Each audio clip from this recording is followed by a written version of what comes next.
Hey everybody, this is Bill Murphy here with MMORPG.com, and I've got Dave Georgeson again. Hey Dave, how you doing? Still here. Still here. Still here. They can hear you. Your voice is bombastic enough. This time, we talked about Landmark already, but now we're going to talk about EverQuest Next and some of the reveals that we got yesterday, which you guys will be getting tomorrow, which is Friday at some awkward time. I'll post it later. I swear you'll see this. The space-time continuum is folded on itself. Everything's messed up right now. I don't know where I am. We're in Vegas, and we're talking about EverQuest Next, so let's talk about the three main things yesterday that you revealed, which is 3 brand new classes. Let's first talk about the Cleric, the real support class. I know for a while a lot of people were worried that maybe with the different kind of combat and the AI that EverQuest Next is going to introduce, that you weren't going to have traditional support roles and things like that. So, well, in your words, talk about the Cleric and say why he is an epic, awesome support class. Yeah, I'm an old school cleric. I played clerics in D&D. I played clerics in EverQuest and so on and so forth. Yeah. I really like clerics. And what we're doing with clerics this time around actually makes me stupidly happy because battle clerics are where it's at as far as I'm concerned. The fact that we're trying to position the cleric as a leader of a group. Badass. Yeah, he's kind of badass. So he can do all this support stuff by being offensive. He can create opportunities for his allies, buff them with their attack strengths, be able to set them up to be able to save them with stuff like intercession, and well, you'll see the video when it's online for anybody that hasn't seen the keynote, but it just sets them up so that they can be more active and be part of the fight. Be right in the middle of the fight, and in fact, they can do stuff like set up that big old bubble so that everybody comes together. Heaven's Vengeance, so that they can be buffed and stuff like that while they're fighting, and it kind of gives everybody a rally point. But because we have heroic movement, it's also easy to bounce out of stuff like that. Again, if you don't, you're gonna get burned because you actually get damage done to you if you're standing in there and you're the enemy too. It's a very active combat kind of feel. Yeah, and so the Cleric has.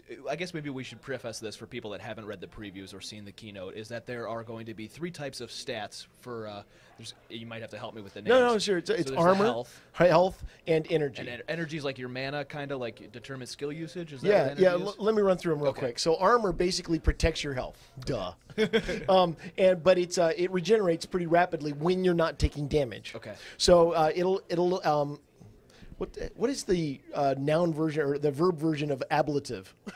Anyway, ablates. Ablates. Anyway, so it basically you knock it away as you take damage, and then when it's gone, you start taking health damage. And of course, if you run out of health, you die. Yeah. And then at the same time, we also have the energy stat, and the energy powers both heroic movement and your combat abilities. So as you bounce around, if you do lots of heroic movement, you are running out of energy. So you have to decide what your balance is for how much you want to move and how much you want to use abilities. And different skills and things like that, based on your armor and your gear, too, will determine how much health, energy, and all that stuff you have. Is that sort of the plan? They do help some. Mostly other people's buffs and stuff like that will help buff your stats. Are certain classes have more than other classes? Like maybe the Cleric will have more armor than perhaps like a Tempest, which we'll get to in a minute. In general, no. Really? Okay. Yeah, in general, no. What happens is items like weapons and armor and stuff like that give you abilities, so that you get different things that you can do. Like you saw the Tempest. Yeah. And oh my God, I love the Tempest. We'll talk about that in a minute. Yeah, we'll get to Tempest. But anyway, they have distinctly different abilities, and that influences what you do while you're in combat. And then some of the stuff that you can do, like for instance, the Cleric has an ability that increases your armor regen, so that it comes up faster. So that effectively makes it feel like you have more armor, but you still can lose it, and once it's gone, then you start taking health damage. We're trying to make sure that all the classes are really carefully balanced against each other, and that's one of the reasons why we're approaching items the way we are. Your weapon items give you abilities, your armor gives you abilities. So you use different armor in different situations. It's not so much stat-based as it is the skills and abilities based. Yes. And how they interact with each other. Yes, we're not a level game where we're just increasing our stats over time. You keep the same stats, and you use the different abilities in different situations. So everybody has like flat base health and flat base armor, and then it's based on the skills that determine whether or not they're raised up. In general, yes. There will be some exceptions. That's kind of cool. Okay. Okay, so it's not like you have to be like, well, I gotta go get my uber sword of honage, or I'm never gonna be able to compete in PvP. That's correct. Okay. Although I'm sure that If the you epic had that. weapons you'll be really attracted to. Yeah. I mean, you saw the fire sword and shield. Yeah, just the looks in general, they look amazing. Yeah. Okay, so the cleric, there's your support class. Let's talk quickly about something that a lot of MMO players that are old timers may be missing, because for a while the Trinity was about, well, right now the Trinity, people think of it as healers, tanks, DPS. But that's not the way it started. With EverQuest, it started with healers, tanks, and control. Right. And control's coming back in a big way. In a big way. And so let's talk about the Elementalist, fire, ice, all this awesome stuff. Let your view, again, do the same thing you did with the Cleric. Well, control becomes a lot more important when we have heroic movement. Yeah. So slowing people down or sticking them in a spot is a big deal when they could just grapple hook away or be able to double jump out or something like that. Yeah. And so crowd control becomes a really big part of our game again, and the Elementalist can do some pretty snazzy stuff. So of course, they have a fire blast, that big fire pillar that does lots of damage. Awesome. Get out of the fire, folks. As Gene would say, don't stand in the stupid. There we go. Exactly. Don't stand in the stupid. That's great.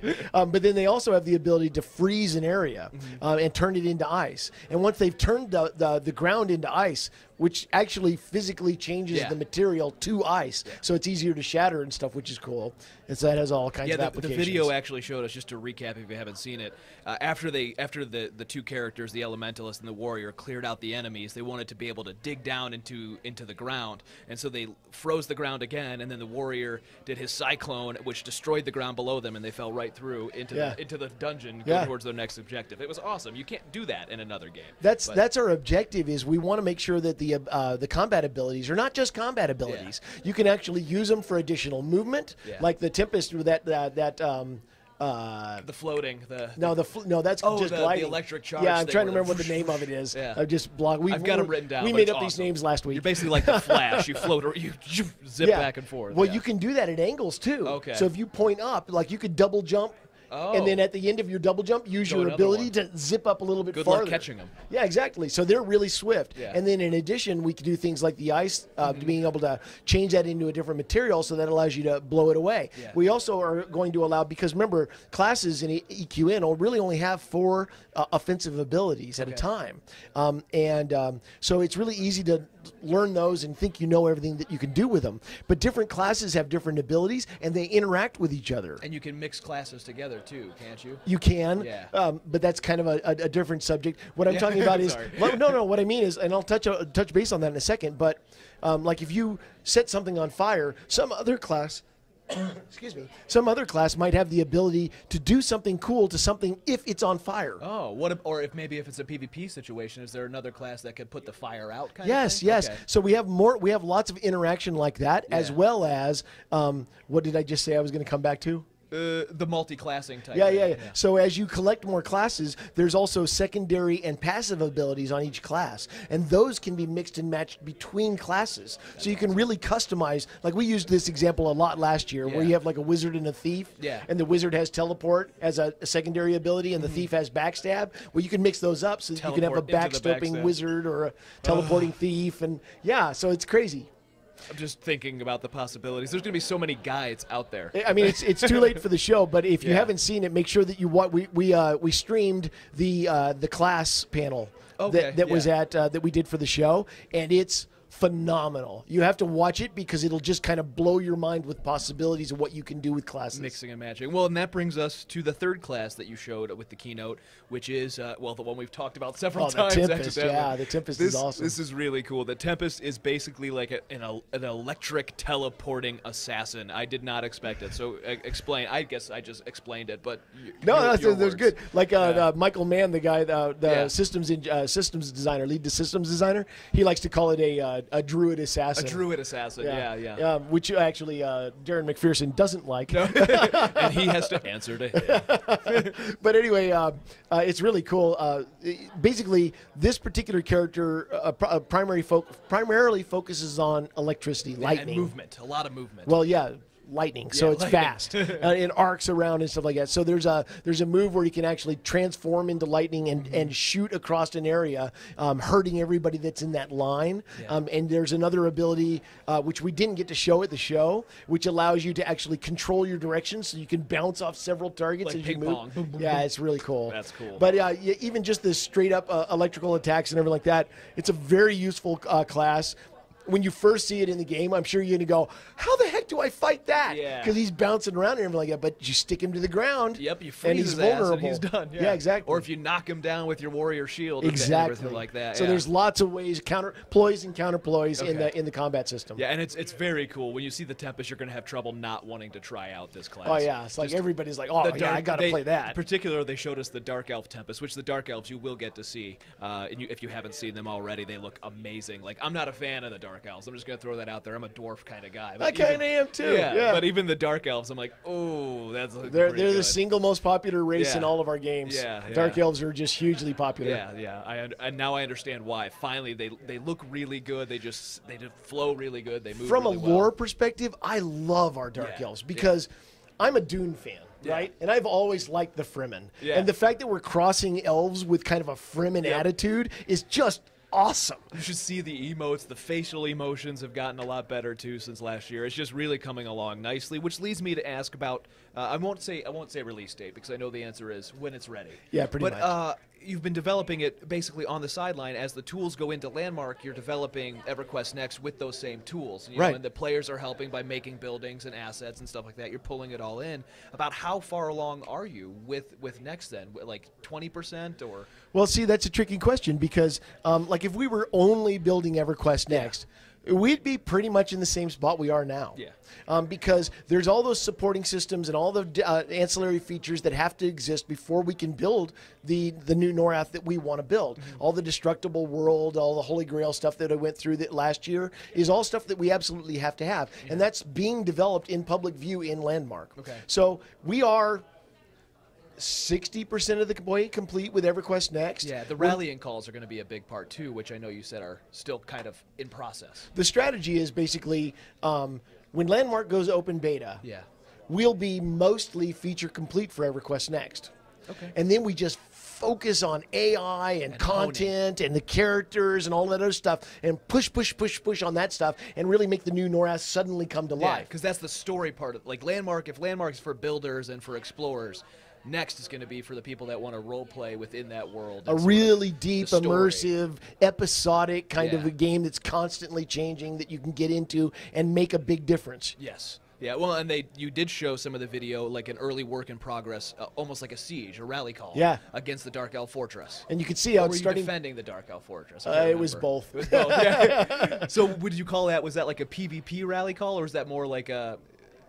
Well, that was more of a rallying call, and in particular, when I did the real keynote instead of the press keynote, I went through and I supplied more background on what was happening and why they were attacking. By the way, we stuff. haven't seen in the space-time continuum. We haven't seen the. Yeah, I'm folding space and time. Yeah, here. he's doing this now. But that happens later. It shows a lot of the reasons why what was happening, and basically what happened was if you'll remember my discussions about rallying calls before, what we do is we introduce a story arc and then we hide trigger events. And all the way accidentally do that. Okay. And as players stumble upon those triggers, different things happen.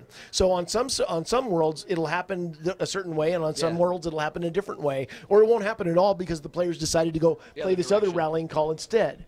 But all this stuff will be out there for people to be able to trigger. And in this particular case, basically the players found too many cool things. And that people came in, like bandits or whatever. Brigands, Brigands banded together to form like a ragtag, a hostile warlord army.